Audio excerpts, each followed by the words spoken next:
Cherthala taluk NSS union നേതൃത്വത്തിൽ ആത്മീയാചാര്യൻ ശ്രീമദ് ചട്ടമ്പി സ്വാമികളുടെ 100ാമത് മഹാസമാധി ദിനം ആചരിച്ചു. ആത്മീയ ആചാര്യൻ ചട്ടമ്പി സ്വാമികൾ അന്തരിച്ചിട്ട് സമാധിയായിട്ട് ഇന്ന് 100 വർഷം തികയുകയാണ്.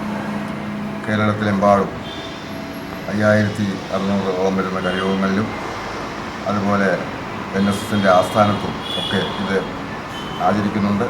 കൂടാതെ എല്ലാ കരയോഗങ്ങളിലും ഇതിനെ സംബന്ധിച്ചുള്ള കാര്യങ്ങൾ നടന്നുകൊണ്ടിരിക്കുകയാണ്. കേരളത്തിലെ നവോത്ഥാനത്തിന് മുൻപന്തിയിൽ നിന്ന മഹാനായ ആചാര്യനായിരുന്നു ചട്ടമ്പി സ്വാമികൾ. കാവ്യവസ്ത്രം ഉടുക്കാത്ത സാധാരണ മനുഷ്യരെ പോലെ ജീവിച്ച ഒരു സന്യാസിയായിരുന്നു അദ്ദേഹത്തിൻ്റെ ആശയങ്ങൾക്ക് ഇന്നും വളരെയധികം പ്രസക്തിയുണ്ട്. അദ്ദേഹത്തിൻ്റെ ആശയങ്ങൾ പ്രായോഗിക തലത്തിൽ കൊണ്ടുവരുന്നതിന് സമുദായങ്ങൾ ആത്മാർത്ഥമായി പരിശ്രമിക്കുന്നുണ്ട്. എല്ലാ ആളുടെയും സഹകരണത്തിന് പ്രത്യേകം നന്ദി രേഖപ്പെടുത്തുന്നു.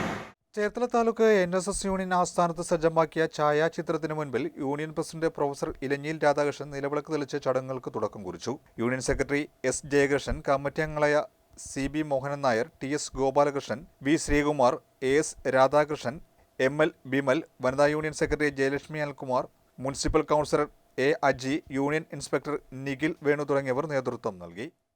ചട്ടമ്പി സ്വാമി തിരുവേദിയുടെ 100ാമത് സമാധി ദിനാചരണമാണ് താലൂക്ക് ആസ്ഥാനത്തിൽ നടത്തിയത്. നായർ സർവീസ് സൊസൈറ്റിയുടെ ആസ്ഥാനത്തും കേരളത്തിലെ 60 താലൂക്കുകളിലും ചടങ്ങുകൾ നടന്നുകൊണ്ടിരിക്കുകയാണ്. താലൂക്കിലെ 78 കരയോഗങ്ങളിലും ഇന്ന് ചട്ടമ്പി സ്വാമി തിരുവേദിയുടെ സമാധി ദിനാചരണം